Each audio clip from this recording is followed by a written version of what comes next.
De retour à la ferme Cortés, nous récupérons notre Jeep après avoir dit adieu à nos supérieurs. Nous allons à la plaine, chez nous, pour troquer notre habit de lumière contre la tenue de combat.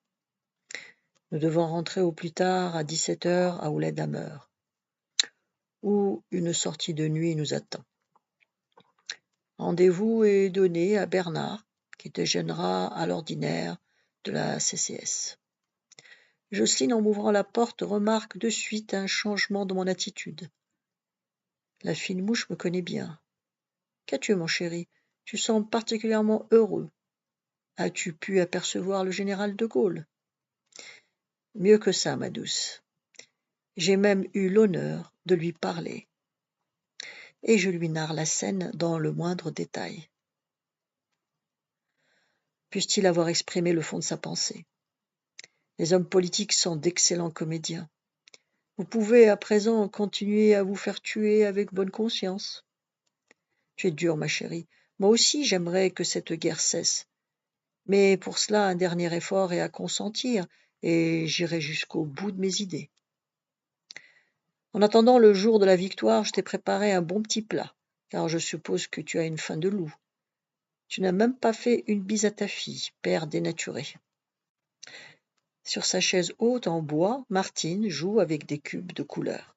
Je la prends dans mes bras pour la manger de bisous qui la font roucouler comme une tourterelle. Je dévore la cuisine de mon cordon bleu en dévissant gaiement, et bien sûr, l'heure du départ arrive trop tôt. Au coup de klaxon, les deux baroudeurs se retrouvent dans l'escalier, sautent dans la Jeep et en route pour Oued-Damer. En fin d'après-midi, nous réunissons tout l'effectif du CFAD dans la salle de cours pour les mettre au courant des promesses tenues par le chef de l'État. La satisfaction se lit sur les rudes visages des montagnards. Alors qu'ils se dispersent, l'un d'eux me glisse en employant l'expression consacrée « T'y vois, mon lieutenant, de Gaulle, ici, est un grand marabout. » Sur ces belles paroles, après avoir sommairement dîné, je rejoins l'armurerie où le groupe de Timzirit m'attend pour une patrouille suivie d'une petite embuscade de nuit. Nous longeons les dernières maisons du village pour fouiller silencieusement les collines qui descendent en vagues désordonnées vers Cap Ginette. Le bruit du groupe électrogène n'est plus perceptible, c'est comme si un cœur s'arrêtait de battre. Par contre, le nôtre anime dans nos poitrines un formidable espoir, celui d'une Algérie prospère dans la paix de la France. Cette phrase n'est pas creuse, car j'y crois dur comme fer après la journée historique que je viens de vivre. Nous disposons d'une bonne semaine pour terminer le programme d'instruction et préparer la fête de fin de stage. Le 15 mars, jour solennel de la remise du glaive par les plus hautes autorités civiles et militaires du département, approche. Malgré nos occupations pour sortir de notre isolement, nous essayons de nous tenir au courant de l'évolution des événements en prêtant une oreille attentive aux médias. Nous apprenons la dissolution à Alger du commando Alcazar, commandé par Forzy, capitaine de réserve, le second de la Gaillarde. Baroudé dans la région de Djidjeli, en liaison avec le 2e régiment étranger des parachutistes est une chose, s'agiter sur les terrasses de la rue Michelet en est une autre. Je réprouve le manque de pugnacité de la population européenne. Laisser faire le sale travail par l'armée est plus confortable. Depuis l'affaire des barricades, les militaires ne comprennent pas pourquoi les jeunes pieds noirs ne s'engagent pas en masse sous les drapeaux. Pourquoi y a tant de sursitaires? Comment les prendre au sérieux? J'ai bien rempli d'un an. Il faut savoir mettre ses idées au bout de son fusil. Pendant ce temps, la population musulmane, qui ne s'est pas mouillée, a observé en silence le bras de fer entre l'armée et les civils. Nous en parlons souvent à la popote avec Scipion, mais chaque fois, nous puisons dans notre inaltérable morale la force de ne pas accorder d'importance à ce que nous croyons être une simple péripétie, un soubresaut de la guerre d'Algérie. L'issue ne fait pas de doute, sinon que ferions-nous à former des groupes d'autodéfense? Les rumeurs extérieures sont occultées chaque jour davantage par la proximité de la sortie de la première promotion. Dieu seul sait les soucis et les émotions que nous a causés cette promotion.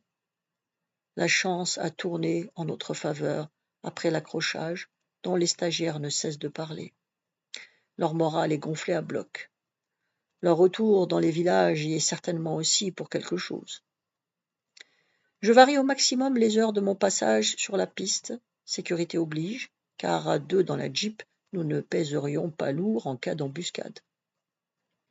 Jocelyne s'est organisée et nous coulons des moments heureux. Nous avons engagé une jeune kabyle de confiance, Fadila, fille de Harki, pour garder Martine pendant les courtes absences de sa maman. Comme je m'y attendais, elle entretient de bonnes relations avec Juliette. Un après-midi, elles sont même allées à Alger faire des boutiques de la rue d'Isly, comme des grandes, avec la voiture de Scipion. Arrivé inopinément pour une permission de la soirée, je découvre Fadila en train de jouer avec Martine. « Où est madame Fadila ? Elle est partie à Alger cet après-midi avec sa voisine. » À l'heure du couvre-feu, pas de Juliette ni de Jocelyne. Je m'inquiète. Accident, embuscade. Si elle tarde trop, je prends la route d'Alger avec une escorte. Je guette au balcon et ces dames arrivent en riant, légèrement en retard, après être passées comme une fusée à Ménerville et aux Isères au moment où les soldats installaient les chevaux de frise en travers de la route. Je les ai vertement enguirlandées, mais ma coquine a su facilement se faire pardonner. J'ai même réussi à lui faire oublier la peur de la solitude nocturne en lui apprenant à se servir d'un pistolet mitrailleur. Thomson, qui encombre un angle de la chambre à coucher, ses petites mains contrastent avec l'énormité de l'armée. À présent, malheur à qui voudrait fracturer sa porte. Il n'y a rien de plus terrible qu'une mère qui défend son enfant. Aussi m'annonçai-je à haute voix lorsque j'actionne la sonnette. Ouladamer vit à l'heure des préparatifs de la fête. Nous avons acheté 5 moutons pour préparer le méchoui à nos hommes, particulièrement Lambert et Gadea. Il les engraisse et les surveille jalousement. Pochon s'est porté volontaire pour mettre au point un sketch sur le référendum d'autodétermination. Nous lui avons confié cette tâche avec satisfaction, car ni Scipion ni moi-même ne ressentions de vocation théâtrale. Tous les après-midi, les complices s'isolent dans un local, dont la porte est fermée, à clé, pour répéter, mettre au point leurs petites prestations. En somme, le bébé se présente bien. À l'armurerie, on astique à grands coups de baguette et de chiffon gras les armes, les cartouchières de cuir et les ceinturons. Tout doit reluire, des casseroles, de la cuisine à la cour du poste où se déroulera la cérémonie. Dedieu et Richard s'occupent de la décoration. Chatoise est chargée d'assurer la sécurité. À force de vouloir penser à tout, l'encadrement a des migraines. Le 15, à l'aube, le CFAD s'agite comme un boisseau de puces. Hier soir, les stagiaires ont rendu leur pactage. Ce sont des civils, et c'est en tant que tels qu'ils recevront leurs armes. Bien sûr, ça fait un peu hétéroclite, mais le message en est que plus perceptible. Le convoi qui doit les rapatrier dans leur village sera là vers 14 heures. C'est la fête. Les haut-parleurs diffusent des flots de musique militaire qui alternent avec de la musique orientale. Les voilà. Le radio de garde, du haut de la tour, vigie de notre navire, donne l'alerte. En effet, une colonne de poussière s'élève en direction de Borges-Menaïel. Dedieu, au PC, amplifie la musique militaire qui joue l'hymne de l'infanterie de marine. Pour faire un soldat de marine, il faut avoir de la poitrine, le cœur d'un matelot et celui d'un soldat. Un groupe en armes, à l'entrée du poste, rendra les honneurs sous les ordres de Chatoise. Une douzaine de jeeps arrivent, bourrés d'officiers et d'hommes d'escorte. Elles s'alignent à l'entrée du poste et s'immobilisent. J'aperçois au milieu des uniformes quelques civils bardés d'appareils photo, certainement des journalistes. Le 5e bureau de Tizi Ouzou a bien fait les choses. Nous allons avoir les honneurs de la presse. J'entends Chatoise. Garde à vous. Présentez armes. Il se retourne vers les officiels qui s'approchent et saluent. Scipion et moi-même en faisant autant. Le salut nous est rendu. Je reconnais notre colonel. Le général commandant la zone est algérois, le capitaine Vaillant, le commandant Migueli et le sous-préfet de Borges-Menayel en grande tenue bleu marine. Les stagiaires sont rassemblés en ordre, village par village, à côté de leur encadrement. Scipion présente un par un les autodéfenses au général, au chef de corps et au sous-préfet qui passent dans les rangs pour serrer la main de chacun. De mon côté, j'accueille Vaillant et Migueli me lancent « Votre fête de promo a une certaine allure, pourvu que ces hommes servent à quelque chose quand ils rejoindront leur village. » Toujours fielleux, le commandant. Il fait une allergie au CFAD. Vaillant riposte. J'ai perdu 2 officiers au bataillon, mais en échange, je ne doute pas de l'efficacité des groupes d'autodéfense qu'ils viennent de former. Ils ont du reste fait leurs preuves sur le terrain. C'est bien ce qui me navre, doit penser in petto Migueli. Il est l'heure de regagner la salle de cours où nous serons plutôt serrés. Pochon a bien fait les choses. Les murs sont ornés de feuillages où les branches d'olivier dominent. Des cocardes tricolores en papier mettent une touche de couleur sur l'austérité des murs. Il est rouge comme un premier communion, ce qui est normal pour un futur ecclésiastique. Son équipe est masquée par une toile de tente qui fait office de coulisse. Les autorités s'installent au premier rang, bavardent un petit peu, prennent leur aise. Je préfère ces décontractions à l'allure coincée qu'elles auraient pu avoir. Derrière eux, les stagiaires s'asseyent en silence ou presque. C'est que le théâtre, ils ne connaissent pas. Pochon salue l'assemblée et, plus intimidé que jamais, annonce. Mon général, messieurs, la première promotion du centre de formation des autodéfenses va vous présenter un petit sketch sur le référendum de l'autodétermination. Une dizaine d'acteurs, qui n'ont pas eu besoin de se déguiser en fellas, puisqu'ils le sont, entrent en scène et s'asseyent en rond, à même le sol, comme ils le font ordinairement à la Gemma. L'un d'eux parle. Aujourd'hui, c'est le référendum, c'est l'autodétermination. C'est quoi l'autodétermination? Je ne comprends pas bien, si Mohamed. Ça veut dire que tu vas voter, que tu vas choisir de rester français pour toujours ou de tomber entre les mains du FLN. Je ne suis pas fou. Le FLN, c'est très fort pour lever l'impôt ou couper des gorges, tandis que la France, c'est autre chose. Elle veut l'égalité entre les hommes, instruire nos enfants et nous donner du travail, rétorque ce dernier avec un grand geste de la main. Comment ça va se passer? Les militaires vont venir avec une grande boîte et des feuilles de couleurs différentes pour ou contre la France. Tu vas en choisir une que tu mettras dans une enveloppe puis dans l'urne. C'est quoi l'urne? L'urne, Borico d'Afrique, rire dans la salle, c'est une grande boîte. Ensuite à Tizi Ouzou et partout en Algérie, on va les ouvrir et faire les comptes.